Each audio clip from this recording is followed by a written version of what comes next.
querido Deus e Pai, Senhor nosso Deus, nosso Pai Celestial, nós diante de Ti nos apresentamos em nome de Jesus Cristo, nosso Senhor e Salvador, para que por meio dele nós possamos estar na Tua presença, para Te adorar, para Te louvar.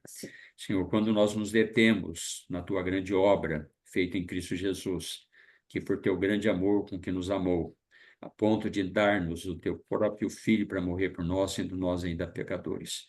Que dimensão que isso tem para nós, Senhor. Muitas vezes nós não nos detemos no significado pleno disso.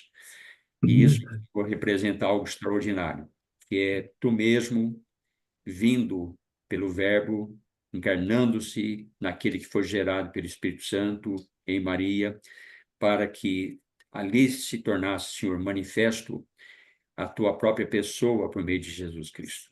Porque por Ele, Senhor, vieram a graça e vieram, Senhor, a verdade. E pela graça, como nós estamos vendo, Senhor, somos salvos mediante a fé que é resultado da verdade que temos recebido. Obrigado, Senhor, porque isso tem transformado nossa vida. Tem feito, Senhor, que nós tenhamos uma percepção cada vez mais madura daquilo que o Senhor quer que nós façamos. Por isso, Senhor, nós nos apresentamos a Ti em sacrifício vivo, santo e agradável a Ti, que é o nosso culto, o nosso serviço racional, aquilo que nós temos percepção, convicção do que representa. E como foi estudado no domingo, para que nós não nos conformemos com este mundo que jaz no maligno, que é um impedimento, que é um inimigo que se opõe contra nós, mas devemos ser renovados na nossa mente através da Tua palavra boa, perfeita e agradável, vontade Tua mesmo, e assim, Senhor, trazer libertação para cada um de nós, por meio da santificação de tudo aquilo que impede que sejamos absolutos para Ti. Agora, clamamos a Ti para que o Senhor possa nos dirigir nessa comunhão, para que o Teu Espírito mesmo possa estar falando no nosso coração e nós sejamos renovados e possamos prosseguir em direção daquilo que o Senhor tem estabelecido para nós. Agradecemos a presença dos irmãos, por aqueles que também hão de ouvir posteriormente, e em nome de Jesus nós oramos. Amém. Amém. Amém, Senhor. Irmãos, já faz um bom tempo que a gente não tem tido comunhão com os irmãos em torno daquele tema que não se esgotou, né? Talvez alguns irmãos achem até que já concluiu lá aquele tema que é, né, pela graça sois salvos mediante a fé. Não, nós simplesmente estamos fazendo por episódios, né? Ou seja, cada vez abordamos um determinado aspecto, mas sempre é bom tratar desse assunto, porque ele é essencial, ele é de fundamental importância para nós, porque ele trata de princípios que não dá para a gente ser descuidado, né? Pela graça, vimos o que é a graça, né? Sois salvos, portanto, a salvação, que é algo extremamente importante. Sem salvação, a nossa vida aqui não faz o menor sentido. Então, para que sejamos salvos, mas tem que ser mediante a fé. E aí que está um ponto, que é o que nós estamos trabalhando já há algum tempo, né? Então, sem fé é impossível agradar a Deus. Não tem como agradar a Deus sem fé. Não tem fé sem palavra. E não tem palavra se o meu coração não busca, não anela desesperadamente por essa realidade. Então, o Senhor conhece o nosso coração, sabe que nós somos falhos, que somos miseráveis, mas Ele sabe, né, o quanto nós desejamos a Ele ou não, ou desprezamos a Ele. Na medida em que nós buscamos a Ele vai se acrescentando. Isso depende, irmão, absolutamente de nós. Porque do lado de Deus não há problema, não há impedimento. Ele deseja que todos sejam salvos. Sem dúvida nenhuma, nós temos visto isso. Mas qual que é a nossa reação quanto ao desejo dele, né? Eis que estou à porta e bato. Se alguém ouvir a minha voz e abrir a porta, entrarei, cearei com ele e ele comigo. Esse tem que ser o nosso desejo. Então, é muito importante. Eu preciso fazer uma recapitulação, ainda que rápida, porque senão os irmãos vão, né, nem sequer lembrar, tem que fazer como o Pedro, né? De fazer lembrados, né, daquilo que vocês já sabeis, né? Já conheceis, né? Estou lá na primeira epístola de Pedro, né? Então, sempre nós temos que estar lembrando isso, não é ruim, é positivo, né? Sempre tá, mesmo que já tenhamos passado por isso, mas relembrar, especialmente para estabelecer aquela ligação, né? Com o que foi falado, para a gente dar continuidade. E eu quero, nós estamos já com 15 minutos no horário, mas já tivemos uma comunhão muito preciosa, né? Até poderíamos ficar nela, porque sempre é enriquecedor, né? Mas eu quero passar o encargo para os irmãos, né? E aí continuamos, né? Na comunhão da forma como estamos. Então, onde nós paramos na última abordagem? Foi Gálatas 3, 23, 24. Só lembrando, eu vou ler rapidamente, não quero tecer muitos comentários que os irmãos já sabem, né? Já receberam, e se tiver alguma dúvida é só recorrer à playlist, né, o Vitor? Já está pronta a playlist ou não? Já está pronto, irmão. Já está pronto. Agora está disponível já. As mensagens estão indo lá com diferentes cabeçalhos, títulos, né? Aí os irmãos Sim. podem começar a recorrer lá. Então, aí nós estamos vendo o quê? Agora, né, nesses últimas abordagens que a gente tem feito, passando pela graça de uma forma até abundante, né? Profunda, e nós estamos trabalhando a questão da fé, né? Então, o que nós vimos na última comunhão, que eu nem sei quando foi a última comunhão que nós tivemos, mas nós tratamos da questão que a fé é uma pessoa, lembram, né? E Sim. usamos Gálatas 3 e outros versículos, mas nós vamos uma passada bem rápida mesmo. Só vou ler o texto e é suficiente para os irmãos se lembrarem daquilo de onde nós paramos. Mas antes que viesse a fé, antes que viesse a fé, estávamos sujeitos ou estávamos sob a tutela da lei e nela encerrados para essa fé que de futuro haveria de revelar-se, de maneira que a lei nos serviu de aio para nos conduzir a Cristo, a fim de que fôssemos justificados por fé. Está vendo? Justificados por fé. Então vem a fé, e essa fé torna-se a essência do nosso viver agradável a Deus. Então, a fé é fundamental para que alcancemos aquilo que Deus deseja, a salvação, né? Deus deseja que todos os homens sejam salvos e que cheguem ao pleno conhecimento da verdade. E só é possível isso por meio de Jesus Cristo, porque é a própria verdade, como nós vamos ver. Outro texto que nós usamos foi lá de Hebreus, capítulo 12, né? Que vai falar que ele, da mesma forma personificada que nós vimos aqui, que é a fé veio por meio de Cristo, lá também tem. Acabamos de ler, né? Ele é o autor e consumador da fé. Estou relembrando só, viu, irmãos? Eu vou e já encerrar aqui, né, nessa breve recapitulação. Ele é autor. Essa palavra, não sei se os irmãos lembram como que eu abordei, ela é muito sugestiva pelo significado dela. A palavra grega é arquegos. A palavra arque significa origem, e ela vem adicionada de um outro radical, que é agos, que significa conduzir segurando pelas mãos. Então, muito significado, é muito significante esse significado, né? Ou o sentido da palavra. Então, segundo Strong, numa das conceituações que ele faz, ele põe da seguinte forma: o que é arquegos? Que seria um líder, né? Mas nesse sentido, alguém que assume a liderança para dar exemplo. E não só é origem, mas ele estabelece um modelo. Por isso que Paulo é tão contundente. Sede meus imitadores como eu sou de Cristo. Então, Cristo é a nossa referência, né, para tudo aquilo que Deus deseja fazer na nossa vida. Esse é um ponto, né? Vou me deter só nisso. E autor, ele não só autor, mas também consumador. Que é consumador? A palavra é teleiotes, que significa literalmente executar completamente. Então, ele dá origem à fé e ele mesmo consuma a fé. Ele executa plenamente, completamente, né, aquilo que ele veio para realizar. A origem dessa palavra é teleios, que nós trabalhamos profundamente. O que é teleios? Teleios significa perfeita varonilidade. Então, ele, autor, que ele traz a origem, ou seja, tudo que ele vem disponibilizar para nós, e ele consuma aquilo que ele é. E essa consumação nos leva à maturidade. Esse Irmão, é maravilhoso. tem um versículo aqui em Atos 3,15 que usa a mesma palavra. Sabe como disse?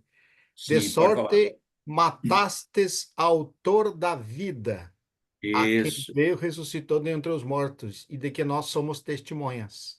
Amém. Esse foi um texto que nós usamos quando nós abordamos esse assunto aí, né? Então, essa palavra teleios, né, onde nós já estudamos também Efésios 4:13, né, até que cheguemos à unidade da fé, né, ao pleno conhecimento do Filho de Deus e à perfeita varonilidade, à medida da estatura da plenitude de Cristo. Perfeita varonilidade, a palavra é teleios.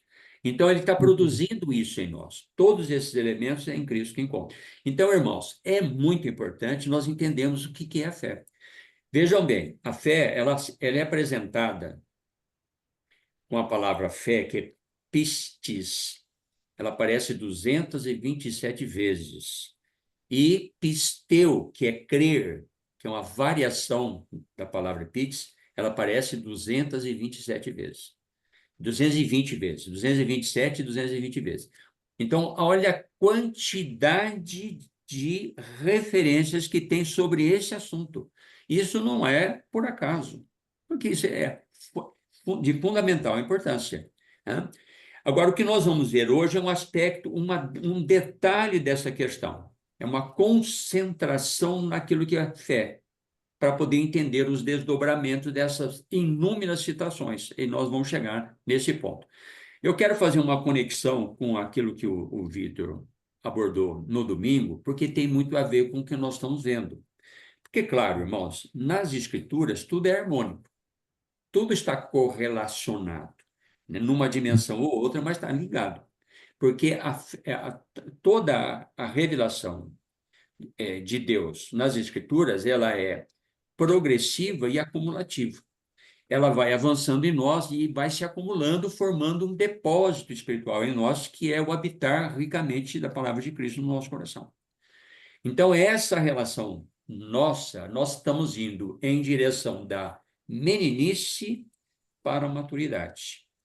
E isso é um processo contínuo, demorado, né, gradativo, que pode ser interrompido, dependendo da nossa reação, aquilo que Deus. Por isso que tem muitos textos que falam, se desviaram da fé, né? Então, esse é um risco que nós podemos correr e que depende somente de nós. Qualquer descuido nosso, abrimos lacunas, portas que Satanás vem fazer, como nós estudamos na quarta-feira da semana passada. Abrimos uma oportunidade de Satanás produzir em nós, pelos seus desígnios, né, as suas artimanhas, nós somos enganados por ele, né? Então, ele leva vantagem sobre nós, conforme fala 2 Coríntios, capítulo 2, verso 11. Precisamos estar atentos. Qualquer descuido, ele sutilmente e muitas vezes imperceptivelmente, nós nem percebemos que ele avançou um ponto na nossa vida espiritual. Verdade. Então, é como uma doença, né, que vai corroendo gradativamente, você só dá conta quando começa a doer, ou seja, sofrer as consequências. E muitas vezes isso pode, pela misericórdia de Deus, pode fazer com que nós tenhamos como arrepender, mas muitas vezes nós nos distanciamos excessivamente de Deus e temos uma perda, um dano, né, absoluto. Fazendo a correlação, então. O Vitor título foi, né, Conhecendo a Vontade de Deus. Então, é claro, né, que isso fica muito evidente em muitos textos, né? Vou citar aqueles que são mais conhecidos por nós. Acabei de citar 1 Timóteo, capítulo 2, verso 4. Deus deseja que todo homem seja salvo. E o Vitor abordou, inclusive, e outros irmãos abordaram sobre a questão da salvação, né, como sendo o foco da obra de Cristo. Mas, assim, deseja que todos sejam salvos e que cheguem ao pleno conhecimento da verdade. Então, veja a correlação. Você tem a vontade de Deus, mas a vontade de Deus sempre estará atrelada à sua palavra. Amém. Não tem vontade de Deus fora da palavra. Não tem como Deus executar a vontade dele se eu não tiver a palavra de forma translúcida em nosso coração. Não há como eu ter a Jesus Cristo como autor da salvação, Hebreus 5:9, se eu não estou disposto a obedecê-lo, porque ele é autor da salvação para aqueles que estão obedecendo. E para obedecer, eu tenho que saber o que obedecer, né? Então, vejam essas correlações, né? Nós temos um outro texto, de 1 Tessalonicenses, capítulo 4, versículo 3, que é importante a gente considerar também. Está falando da vontade de Deus. Eu estou destacando esse ponto do estudo do Vitor. Pois esta é a vontade de Deus. Esta é a vontade de Deus. 2 pontos. Como se fosse a única. Na verdade, ele só tem uma vontade, é que o homem seja um salvo. Mas ela se desdobra em muitos aspectos, né? Verdade. Um deles é assim: buscar-me-eis quando me buscar de todo o vosso coração. Essa é uma vontade manifesta dele, né? E assim vai desdobrando. Aqui tem um desdobramento. Essa é a vontade de Deus da vossa santificação. Por quê? Porque nós sabemos lá por Hebreus capítulo 12, né, verso 14, de que se não tem santificação, você não pode ver a Deus, não pode ver o Senhor, e sem ver o Senhor, você está fora da salvação. Então, a santificação faz parte da vontade dele, né? E que vos abstinhais da prostituição e assim sucessivamente, que é o rompimento com tudo aquilo que nos afasta de Deus, e aí tem uma lista enorme, né? Não só aqui, mas em outros lugares. Então, mais uma vez, a vontade de Deus, e para chegar à santificação, o que nós precisamos? Um esforço bem forte, né?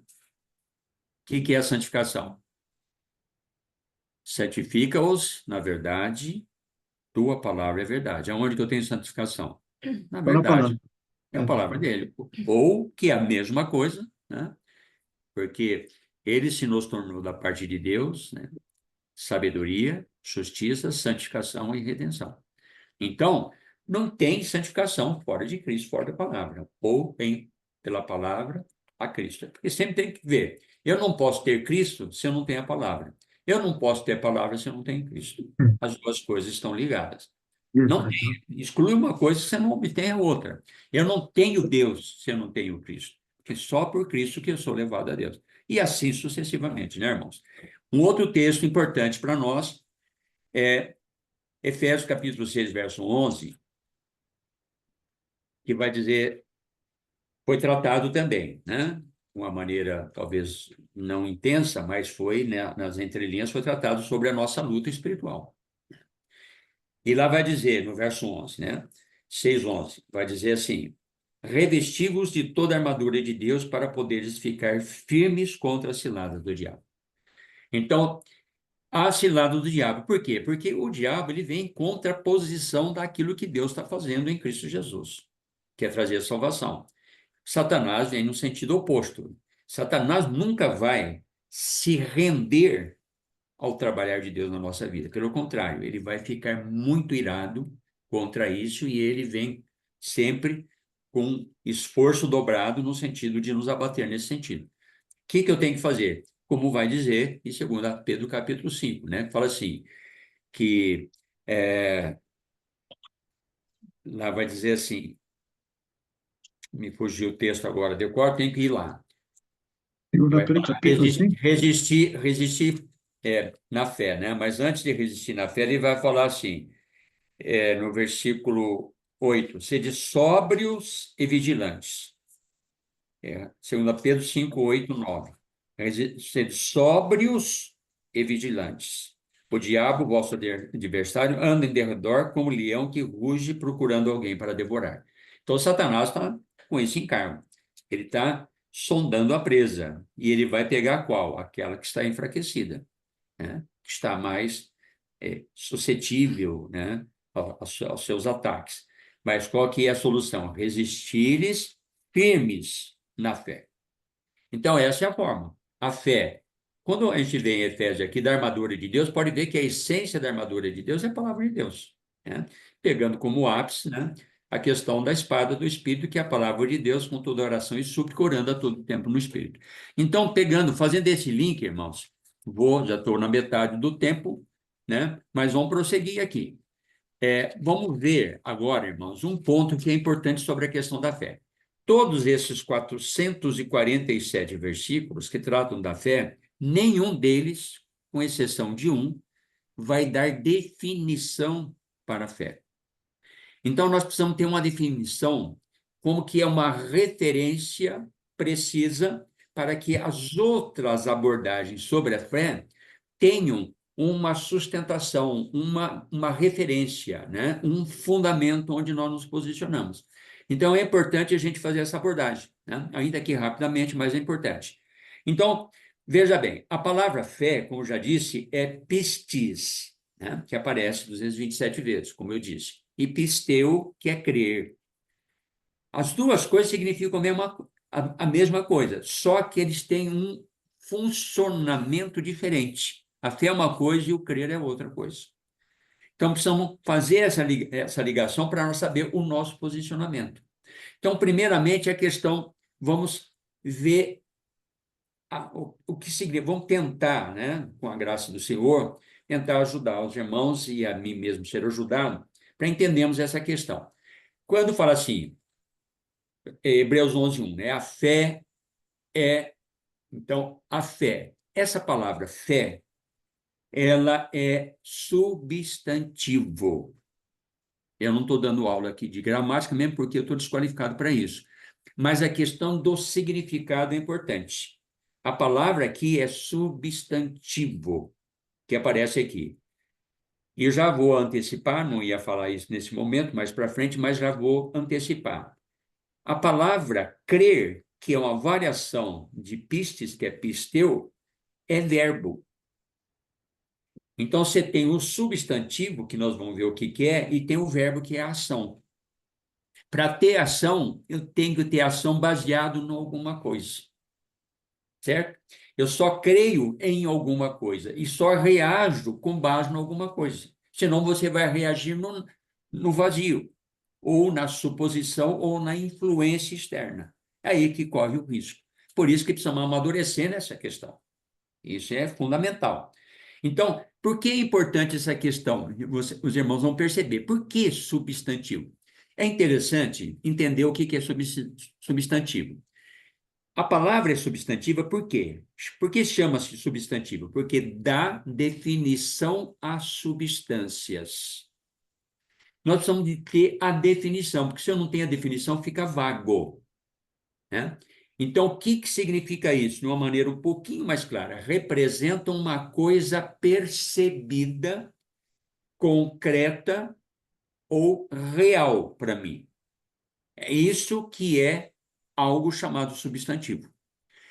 Vou dar um exemplo para vocês, como nós precisamos dessa definição, né? Como nós vamos abordar daqui para frente. Digamos que eu fale assim para os irmãos. Tem 4 patas. O que é ou que animal tem 4 patas? Eu estou dando uma referência para os irmãos, né? Agora, o que ocorre quando eu apresento isso?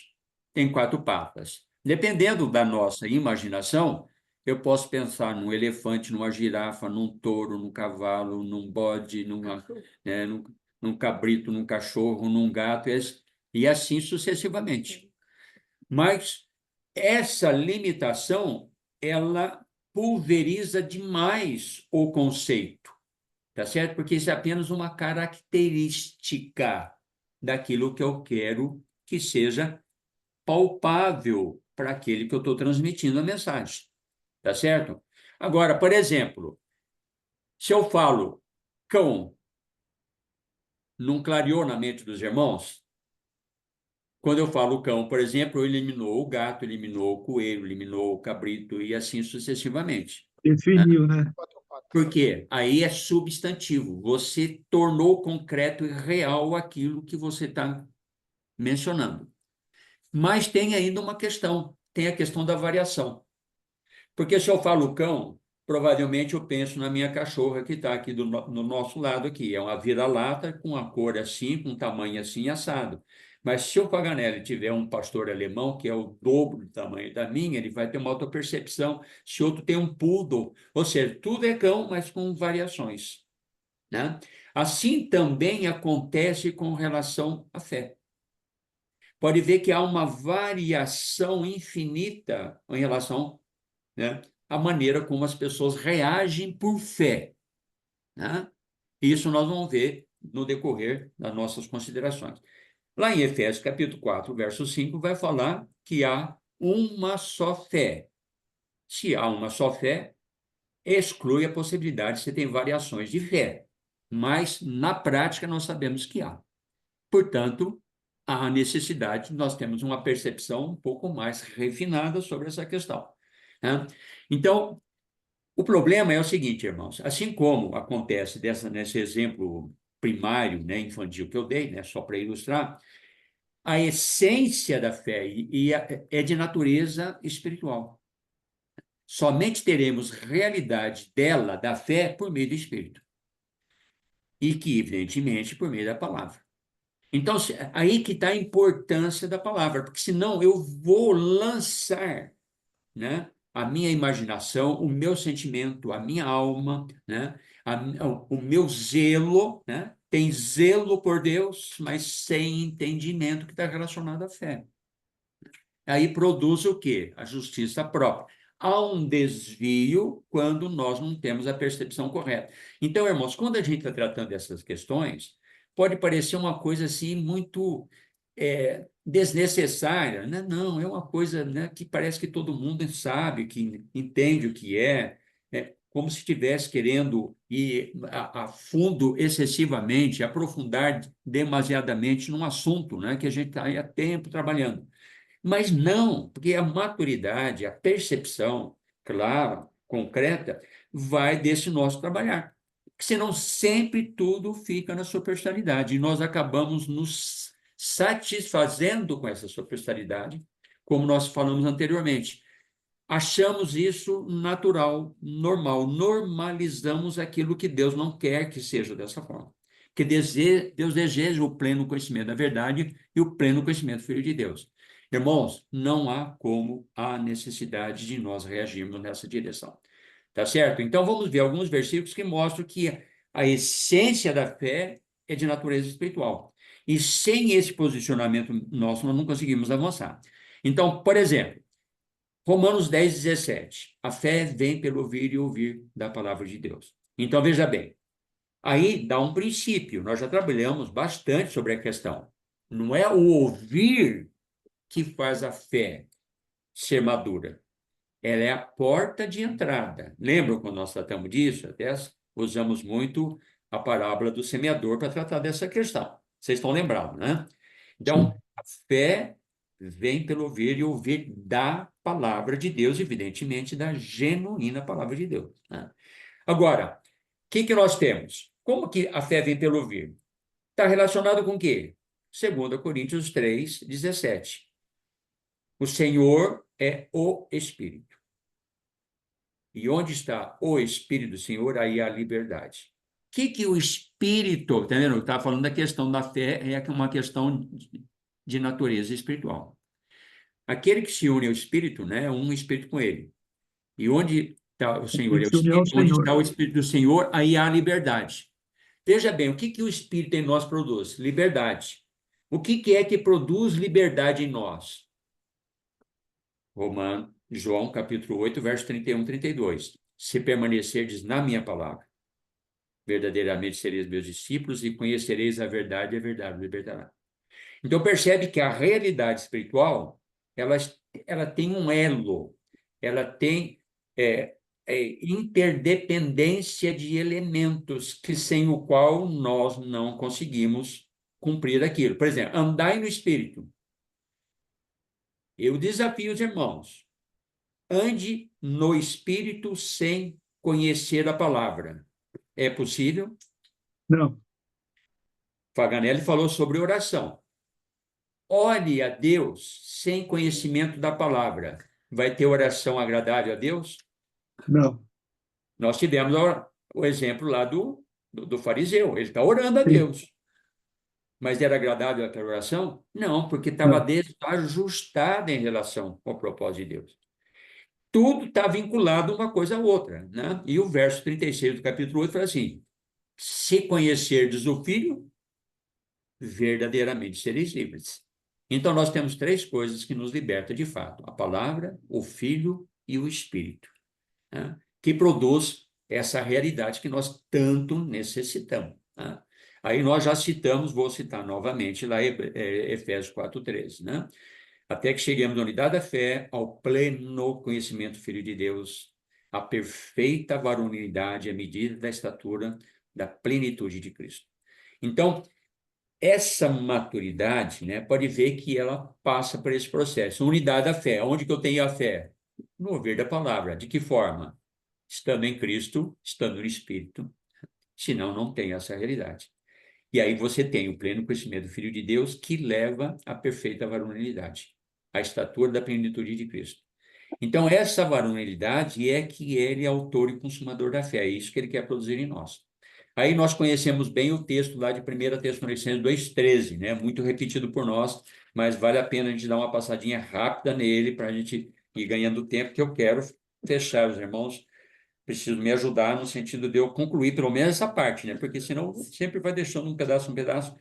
E aí, 1 Tessalonicenses 2:13, né? Tá muito, é só relembrar aquilo que os irmãos conhecem profundamente, né? Outra razão ainda temos nós para incessantemente dar graças a Deus é que, tendo vós recebido a palavra de Deus, que de nós ouvisse, que é de Deus, acolhesse não como palavra de homens, e sim como em verdade é a palavra de Deus, a qual, com efeito, está operando eficazmente em vós, os que estão crendo. A palavra está operando. Então, ela Irmão, está produzindo tudo aquilo que ela é, como nós já vimos isso em outros momentos. A qual versículo é palavra esse, irmão? é o verbo encarnado, a fé é o verbo encarnado, nós vimos isso no último estudo, e o verbo encarnado, que é tudo o que Deus representa, porque ele é a manifestação O corporalmente da Genaro está graça. falando. O Genaro, o que que você está falando, Genaro? Sim, Eu Genaro, só estava perguntando desse versículo, porque enquanto eu estava escrevendo, o irmão falou e não ouvi o versículo. Primeira Primeira Tessalonicenses Primeira Tessalonicenses. 2:13. Tessalonicenses 2:13, 1 Tessalonicenses O último, 2:13. certo. Esse Amém, foi o obrigado. último, é esse, né? Então tá. Então, a palavra está operando eficazmente em nós, os que cremos. Agora, irmãos, aí tem um ponto, ó. Ela opera eficazmente em nós que estamos crendo. Crendo no quê? Na palavra. O que que é crer? Estar unido pela fé. Aquele que representa tudo que Deus é, e eu só posso ter a plenitude do Filho de Deus e a plenitude da palavra de Deus mediante a fé, que é unir. Agora, aí vão surgindo problemas, não com Deus, não com a palavra, é a parábola do semeador, né? O problema lá de Caim. O problema não está em Deus, está em Caim. E assim sucessivamente, né? Não está no mensageiro, está naquele que acolhe. Isso nós já trabalhamos exaustivamente. Mas vamos lá para Romanos, capítulo 14, verso 22, para a gente ilustrar isso aqui. 14, 22. Romanos 14, 22. É interessante esse versículo. Não dá para a gente aprofundar dentro do contexto que está aqui, mas o que importa é o versículo 22, dentro do contexto que nós estamos vendo. A fé que tens, tá vendo, ó? Cada um de nós tem fé. Mas ele continua: tem-na para ti mesmo perante Deus. Ou seja, o que que significa isso? A fé que eu tenho é para mim. Eu não posso terceirizar isso e muito menos transferir isso, né? Por isso que aquela questão de transferência de unção não funciona. Porque você não transfere para outro aquilo que o outro não tem ou não busca. Tudo é meu. Eu só posso viver mediante a fé que eu tenho. Seja ela pequena, média ou grande, que depende da minha relação com ele, é nessa proporção que eu vou viver.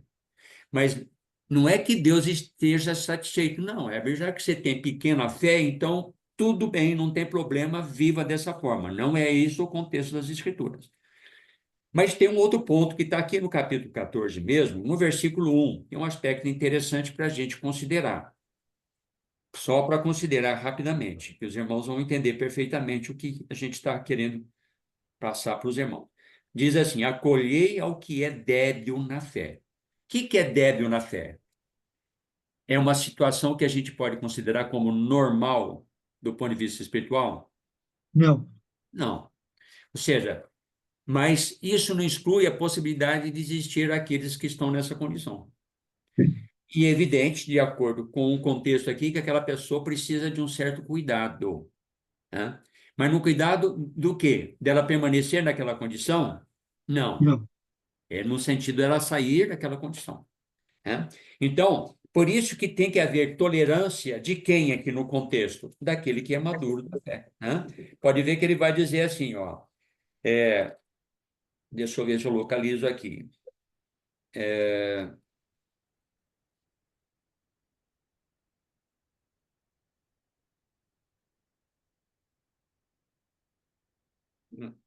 Não sei se é nesse versículo que vai falar que aqueles que são maduros, né, devem tolerar aqueles que, né, são imaturos, né? Mas o contexto está dizendo isso e isso está relacionado em outros textos. Então, ou seja, quem é que tem que reagir a favor do outro é aquele que é maduro. Mas ele é maduro por quê? Né? Porque é uma pessoa que está comprometida com aquilo que Deus está oferecendo para ele, né? Aí nos faz lembrar daquela questão da restauração, né? Você tem o que tem 5 talentos, que tem 2 e que tem 1 talento, né? Aí há um foco, né, assim, daquele cuidado especial com aquele que tem 1 talento. Isso é verdade de um certo sentido, mas você não pode ser tolerante, né? Até quando o Vitor esteve na minha casa, eu mostrei uma camiseta que eu tinha lá em casa, né? Que eu ganhei da minha neta, né? Como é que é lá? Está escrito, servo de um só talento, né? Ou seja, como se fosse algo desejável, né? Estou lá exibindo a minha camiseta, né? Eu tenho um só talento. Não, Deus está reprovando essa pessoa, né? Porque esse é Seria aquele que exatamente. enterrou o talento, né? Não é aquilo que Deus deseja. Então, nós precisamos reagir a essa questão. Então, a fé, ela tem essa perspectiva, que vai depender da minha busca, é resultado da nossa busca, né? Vou pegar, finalmente, para fechar essa questão, Filipenses capítulo 3, também conhecido dos irmãos, também a gente tem sempre usado, né? Filipenses 3, capítulo 3, versículo 15. Primeiramente, né, irmãos, vão agregando as informações, né, que a gente já está procurando passar para os irmãos. No verso 15 fala assim: todos, pois, que somos perfeitos. Sabe qual é essa palavra aqui? Teleios, né? Quem que consegue essa condição? É aquele que tem, com clareza, com plenitude, com maturidade, o autor e consumador da fé. Porque o consumador, que é o próprio Senhor, e que produz isso aqui, que é a palavra lá, o consumador, está originada nessa época, que é teleios, que é de teleios, ele é perfeito, né? Lembra lá em Colossenses que ele vai falar, né? Que preciso recorrer ao texto agora, que neles somos também nele estáis aperfeiçoados, né? Também aperfeiçoado. O que é aperfeiçoado? Que está perfeito. O que é está perfeito? Que é maduro. Mas Maduro. Experimentados. nele. Agora, isso vem por consequência espontânea e natural, a perfeição de Cristo passa a ser minha?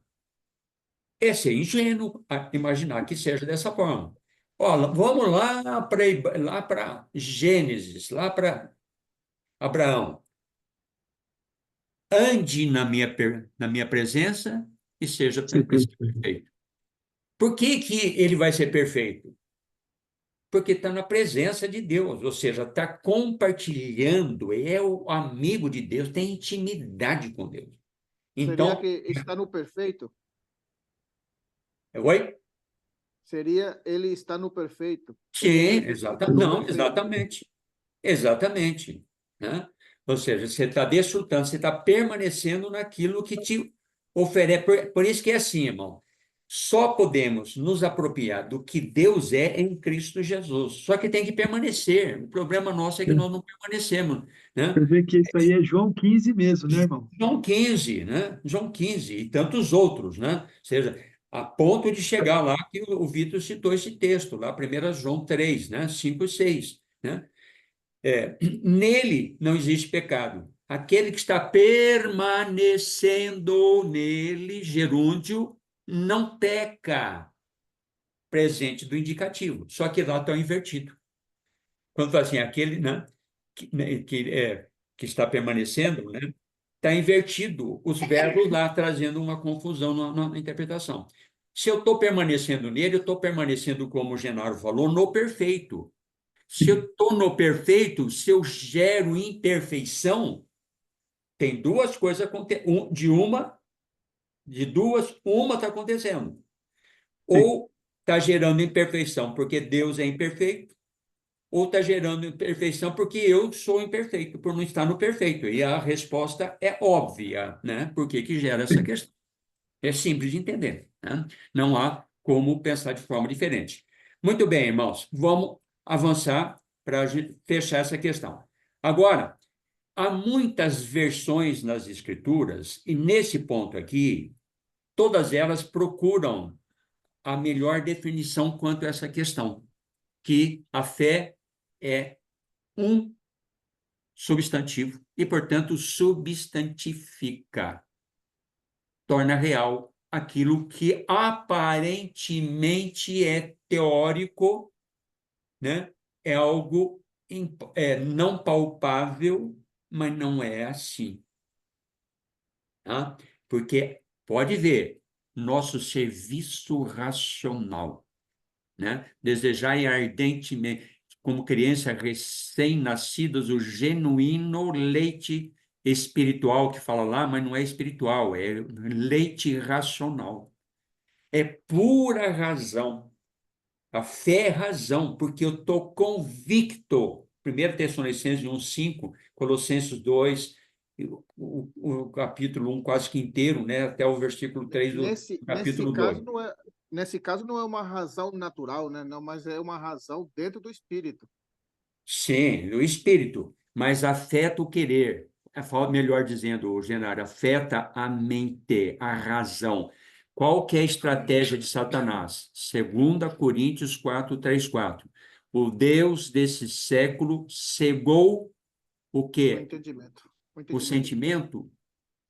Não, cegou Entendimento. o entendimento, é a razão. Ele vem obscurecer com as suas artimanhas, né? Com as suas estratégias, né? O seu engano, ele vai perverter como perverteu Eva, né? Aí entra Romanos 12, né? Sim, exatamente.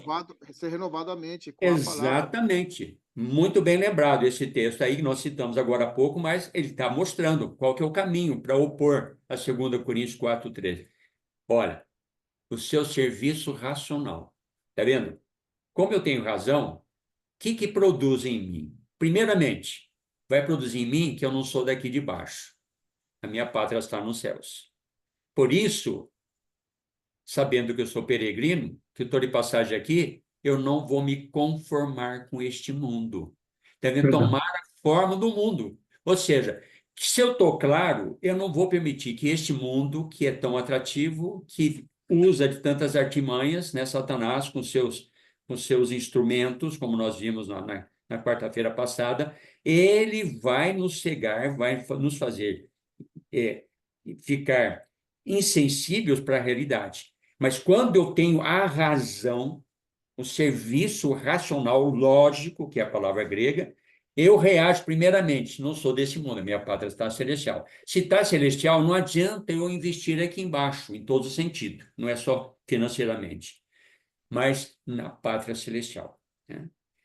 Focado lá. Aí muda a perspectiva. Se eu não tenho isso claro, não tem outra chance. Eu vou viver de acordo com o parâmetro terrenal. Não tem outra forma. Por isso que Colossenses, buscar as coisas lá do alto, pensarem nas coisas lá do alto. Por quê? Porque a minha vida está lá. Como é que eu vou investir aqui se a minha vida está lá? Se eu invisto aqui, eu não tenho a percepção que a vida está lá, está aqui. Por isso que assim, buscar, né? Em primeiro lugar, o reino dos céus e a sua justiça, né? Se não, o quê? Vai falar lá. Vou investir aqui embaixo, onde ladrões escavam e roubam, onde a traça e ferrugem corrói. Só que eu não tenho percepção disso. Eu acho que está tudo bem. Primeira, Timóteo 6 vai falar da instabilidade da riqueza. Você não tem segurança em nada aqui debaixo, né?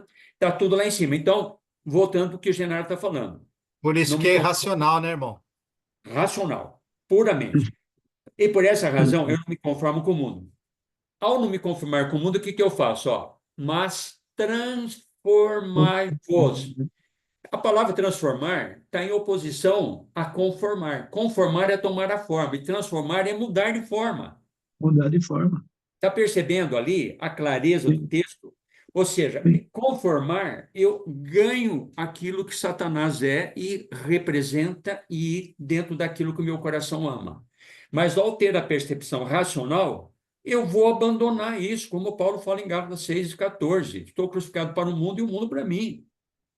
Senão eu não mudo a minha atitude. Daí, ó, a contraposição. Transformai-vos pela renovação do quê? Do vosso sentimento, da sua suor? Não, da vossa mente. Por quê? Porque é a solução para 2 Coríntios 4:3-4. O Deus Ah, esse século cegou o entendimento. Transformai pela a renovação da vossa mente. Para quê? Para quê? Qual o objetivo?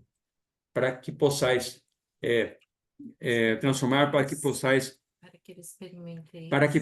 experimentar, ó, a experiência. Experiência está relacionado à maturidade, porque é experiência. Quem é que tem experiência? Quem já passou. Isso está em Filipenses capítulo 4, né? Aprendi a viver Perfeição, contente né? em toda e qualquer situação, em todas as circunstâncias já tem experiência. Né? Para que experimenteis qual seja a boa, perfeita e agradável vontade de Deus. Se eu não Aí entra tenho a o boa, Marcos 8. perfeita e agradável vontade de Deus, como que eu vou reagir ao mundo? Fala, Genaro, pode dizer. Não, aí entra o Filipenses 3:15, né? Todos, pois que somos perfeitos. Isso, aí eu parei no 15, ó, ainda bem que você lembrou, já ia entrar no outro ponto, porque lá vai falar, ó, todos que somos perfeitos, eu estava lendo e interrompi e fui para outro canto, né? Todos, pois que somos perfeitos, tenhamos esse sentimento. Quando fala em sentimento, é a mesma coisa que está no capítulo 2, verso 15, né? Tendo em vós o mesmo sentimento, não, é tendo a mesma mente, é o mesmo sim. pensar. Porque sentimento não é sustentável, não é confiável, não é confiável. A mente renovada, sim. Aí, ó, temos esse sentimento. Aí precisava ver no grego lá se corresponde lá mente também. E se porventura pensais de outro modo, então você tem, por um lado, quem é perfeito.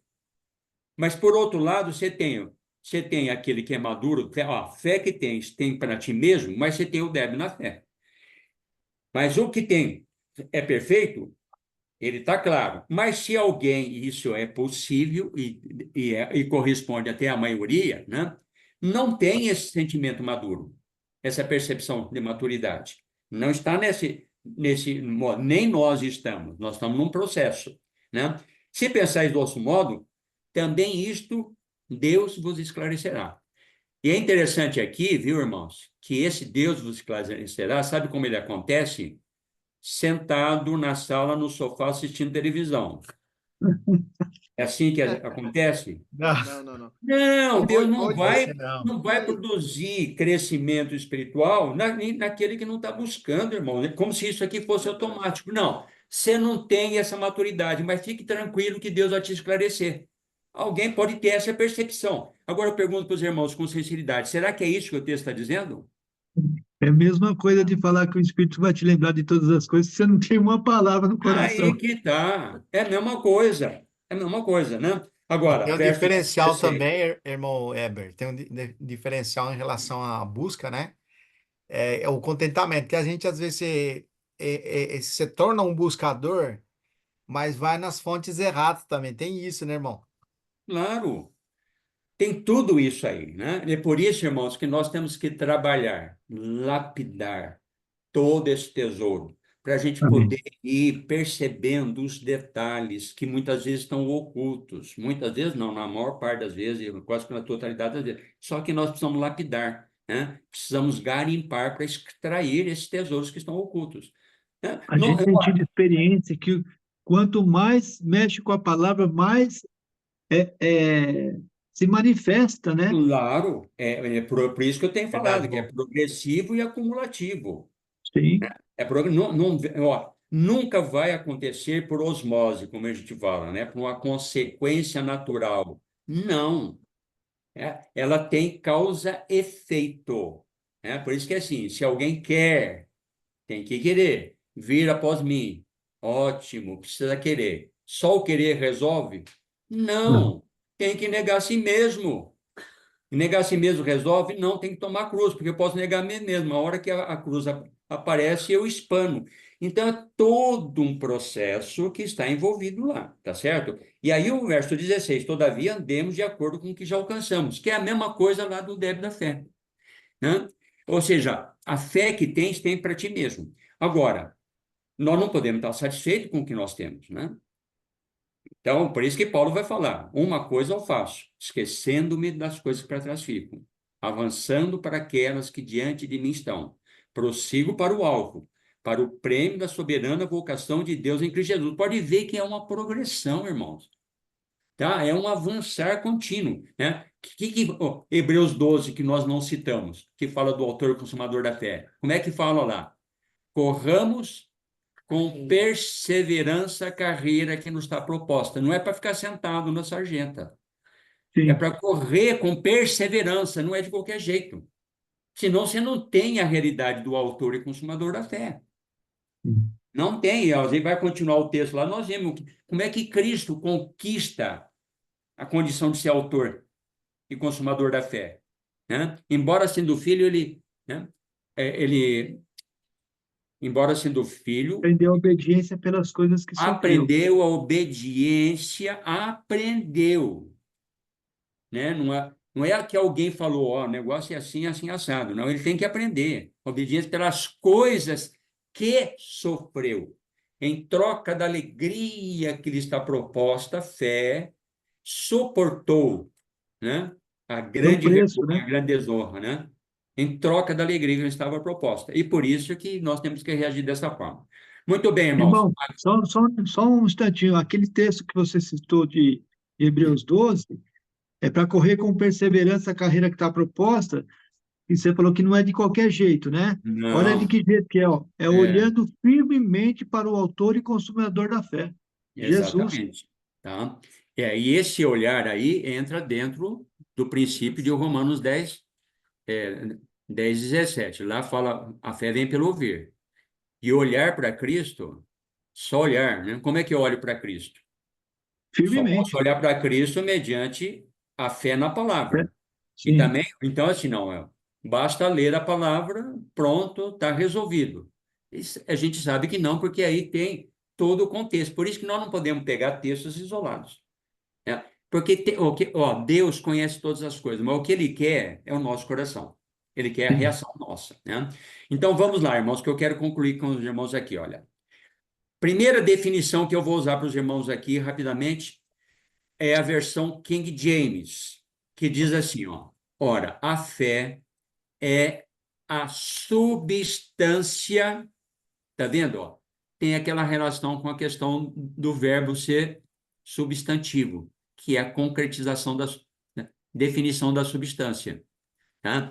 Ó, é a substância das coisas pelas quais esperamos evidência das coisas não vistas. A palavra substância lá no grego é hipóstasis, que significa certeza concreta. Certeza concreta. Então, quando eu tenho a certeza concreta, produz, né, tudo aquilo que ela representa. Aí nós não vamos agora entrar nessa questão, nós vamos ter que entrar em outros momentos. Essa palavra hipóstasis no grego é a mesma nossa no português, que é hipóstase, que ela tem vários sentidos. Os irmãos forem no Google, vocês vão achar. Mas eu selecionei duas que servem de referência para nós. Primeiramente, filosoficamente falando, ela significa realidade permanente. Por si só, já é muito importante para nós. Realidade permanente. Porque se eu estou na fé, tudo é concreto para mim. Porque o Verdade, irmão. justo viverá pela fé. Né? Realidade. Agora, veja bem o conceito, a definição teológica da palavra, dentro da teologia. Sabe qual que é? Eu fiquei impressionado. União das naturezas divinas e humanas em Cristo Jesus. Teologicamente, essa palavra representa isso. O que é a união da natureza divina humana? É a mesma coisa de 1 Coríntios 6,17, é aquele que se une com o Espírito, é um Espírito com ele. Ou seja, Com o Senhor. eu estou, né, natural, né, carne, quando eu me uno pelo Espírito, mediante a fé com Cristo, eu sou um com ele. Então, essa hipóstase, que é a fé concretizada, substantificada, me faz eu estar grudado com Cristo, aquele que se une, que, né, colar a palavra grega, que se cola com Cristo e era um espírito com ele. Mediante o quê? A fé na palavra. As duas coisas se fundem. Eu preciso da palavra, mas eu preciso da fé. A fé é a única maneira de eu me apropriar daquilo que está feito em Cristo. Nada está feito fora de Cristo, mas eu não posso receber absolutamente nada de Cristo se eu não me apropriar daquilo que está em Cristo. Eu só posso fazer isso mediante a fé. Então, a fé, nesse sentido de substância, é eu tornar concreto, real, palpável aquilo que de fato Cristo é. Isso não tem faculdade de teologia que te ensine isso. Verdade. Não tem estudo da palavra que te permita isso, fora da revelação de Jesus, do Espírito Santo e de Cristo, evidentemente. Não tem como, só por revelação e por disposição marcante do nosso ser. É isso que eu desejo, que se não for algo pleno em mim, fome e sede de Cristo, isso não vai se tornar real nunca. Porque Deus não vai suprir algo que não representa na dimensão da minha busca. Porque se eu sou parcial, vamos usar a expressão bíblica, se eu sou morno, você acha que Deus vai se revelar plenamente para o morno? O que é o morno? É parcial. Ele está satisfeito com aquela condição que ele pode juntar, unir o espiritual com o carnal, o celestial com o mundano. E ele vive nessa dualidade que está lá em Tiago, né? Homens de ânimo dobre. Né? Lembra que nós estudamos, né, recentemente, há um tempo atrás, sobre essa questão. Impressionante essa questão. Agora, vamos lá. E a mesma coisa, esse aí, unir com Cristo, está relacionado com a questão em vindo a fé. Está vendo? Ó? A fé vem, e já veio, mas se eu não me uno a ela, por isso que Paulo vai falar em Gálatas mesmo. O que acontece? Quem não está unido a Cristo, né, se desliga de Cristo e decai da graça. Tá certo? Ou seja, é em vão, como vai falar em 2 Coríntios, né, em Gálatas mesmo, né? Ou seja, não anulo a graça de Cristo, né? Se a justiça é mediante a fé. E lá em 2 Coríntios, capítulo 7, né, verso 1, fazendo, nós estamos anulando a graça, nós estamos desprezando, né? Hebreus capítulo 10, Anulando a cruz de Cristo, né? trajamos o Espírito da graça. Torna Certo? comum, né? Oi? Torna comum o Eu Espírito da graça. desprezo, ou seja, eu não dou valor devido, ou seja, por quê? Porque há algo em mim que está resistindo o operar de Deus. Por quê? Porque há algo em mim que eu estou preservando. Por isso que, assim, se alguém quiser salvar a sua vida, perdê-la-á. O que é salvar? É preservar algo que eu amo, que eu gosto, são os meus pensamentos, a maneira de eu pensar, né? Aí eu racionalizo, vou dar razão para mim mesmo, no sentido de subornar minha consciência. E aí eu obscureço, né? Porque eu sou instrumento de Satanás. Porque acontece lá que nós temos estudado, 2 Coríntios capítulo 11, que o processo que aconteceu com com Eva, né? Separando da simplicidade e pureza devida a Cristo. Para a gente avançar, irmãos, é uma nova versão. Os irmãos conhecem essa aqui. Lembra da versão Recobro? Sim, lembro. Então, mas é interessante nesse ponto aqui, eu tenho em casa, né? Em espanhol. A versão Restauração, né, em português, diz assim: ora, a fé é a substantificação. Interessantíssima essa expressão, porque ela tem a substância no King James, mas aqui vai um pouco mais profundo. Substantificação das coisas que se esperam. A convicção das coisas que não se veem. Sabe o que significa a palavra substantificação? Impressionante. Simples, mas tão importante. Significa a capacidade de tornar algo real. Hum, Tá vendo? A capacidade. Só que essa capacidade não vem de nós, vem do Espírito. Por isso que eu tenho que estar unido a Cristo, unido ao Espírito. De se tornar, que é por revelação. Né? Aquele que se converte ao Senhor, né, o véu está sobre, né, o coração deles, mas aquele que se converte ao Senhor, o véu é retirado. É isso aí que nós sim. precisamos. Então, é capacidade de tornar algo real. As cores, ó, a ilustração. As cores são substantificadas pelos olhos, certo? Né? Lembram lá, ó, abram lá, Mateus 15, 14. Alguém pode ler. 15, 14.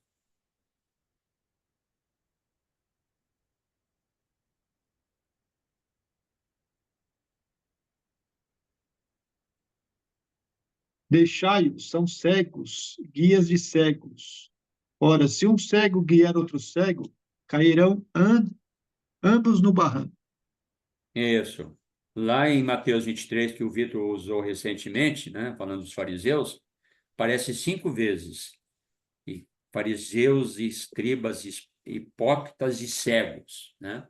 Então, a questão da cegueira. Ou seja, olha, a luz está aqui, mas o que me faz, por exemplo, eu estou vendo vocês aqui, estou vendo a Wanda, a Priscila. Por quê? Porque a luz está entrando para dentro de mim. Agora, se eu não tenho a luz, tudo que está fora, eu não interiorizo. O que é Eva, a luz traz a substantificação? realidade. Por exemplo, o cego. Ou seja, aqui, por exemplo, ó, tem geladeira, tem micro-ondas, tem isso, tem aquilo, tem fogão, tem tudo aqui na minha frente.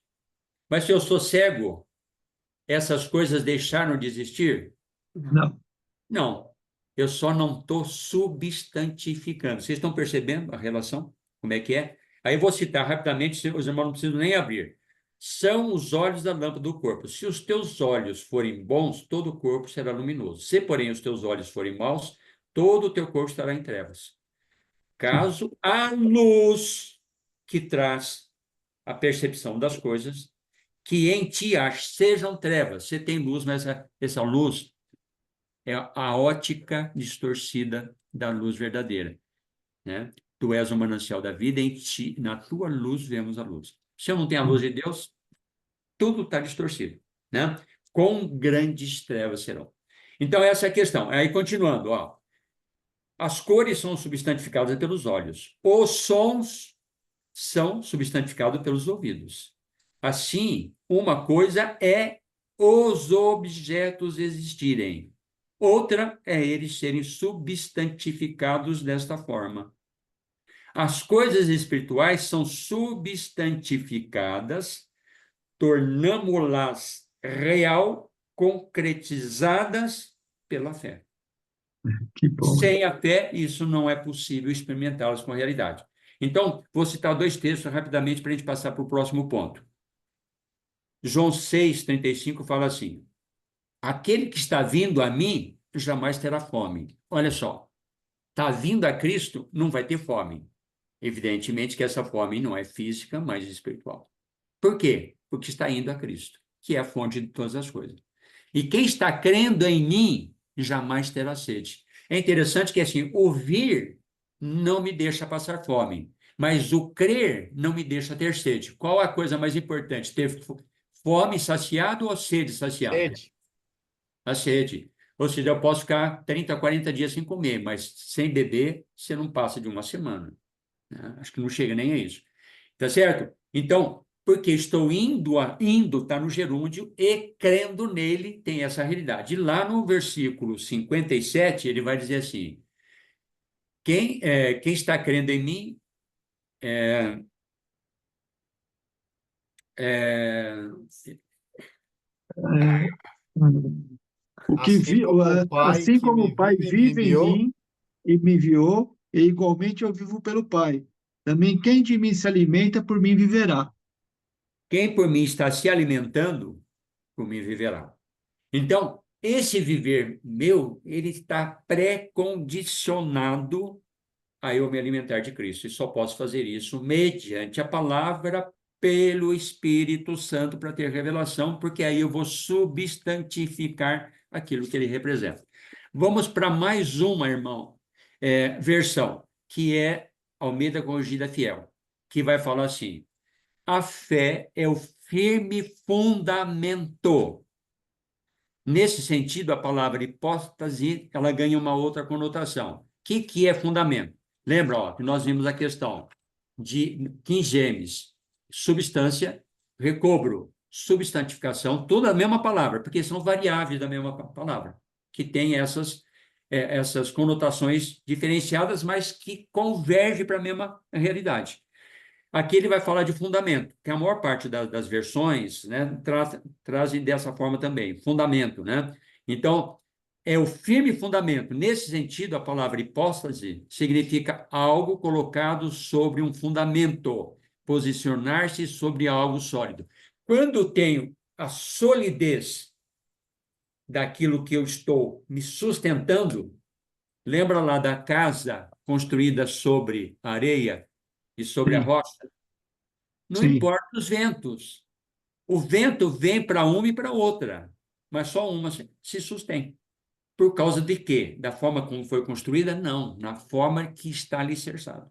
Esse é o sim. ponto. Para citar rapidamente, né, nós bem, temos aqui alguns aspectos. Quero fechar. Nós temos 1 Coríntios capítulo 3, verso 11, que fala assim: ninguém pode lançar outro fundamento além daquele que foi posto, Jesus Cristo. Só tem esse fundamento. Eu não posso lançar outro. Então, a fé está fundamentada nesses fundamentos. Efésios 6, 2:20, só estou citando rapidamente, irmãos. Vai falar lá, a igreja edificada sobre o fundamento dos apóstolos e sobre a pedra angular. Sem a pedra angular, o alicerce não se sustenta, os fundamentos não. Porque, né, hoje, conversando lá com o irmão Adilson, né, que está construindo a casa, né, ele mandou as fotos para mim, né? E falou assim: ó, irmão, tá num ponto aqui que eu não posso mais assentar lajotas na parede. Eu tenho que parar, concretar as colunas, para depois concretar as vigas. Senão, se der um vento, cai a parede que eu construí. Percebeu? Então, é uma amarração. Isso ilustra perfeitamente o que nós estamos falando aqui, né? Então, e no capítulo 2, 2,19 de 2 Timóteo, vai falar: o firme fundamento é este, que o Senhor conhece aqueles que nele permanecem, né? Como é que é? É o firme fundamento, ele Que lhe conhece, né? pertence. Em espanhol, Verso fala assim, 19: aquele que são entretanto, o firme dele. fundamento de Deus permanece, tendo este selo, ou seja, essa identificação. O Senhor conhece os que lhe pertencem. Esse é o firme fundamento. E para fechar, irmãos, tem a palavra na continuação da conceituação, que é a fé, é a certeza que é lá, substância, substantificação, fundamento das coisas que se esperam e a convicção de fatos que não se veem. Esse é outro elemento fundamental. Convicção. A palavra convicção é elencos, que significa verificação pela qual algo é testado e provado, né? A palavra e prova o quê? É a convicção de fatos que não se veem. Fatos, a palavra, sabe qual que é? Pragma. que significa obra ou fato consumado. A palavra pragma é interessante que nós temos a palavra pragmático no português, né? O que é o pragmático? É aquela pessoa que ela tem a capacidade de se tornar realidade, tornar execuível, né, aquelas coisas que ele se propõe. Um cara pragmático. Ele consegue concretizar aquilo que ele quer aquilo que ele fazer, propõe. tá? Então, fatos é isso, ou seja, ele torna real aquilo que está distante. Por exemplo, eu tenho a convicção de fatos que não se veem. Que fato, por exemplo, o principal fato que eu não vejo, que mais eu creio? Morte de Cristo. Que Cristo morreu. Mas ele se torna pragmático para mim. Ele é efetivado concretamente para mim através da fé. Né? Então, É é impressionante. muito bom, é impressionante. Irmãos, eu concluo aqui e passo a palavra para os irmãos.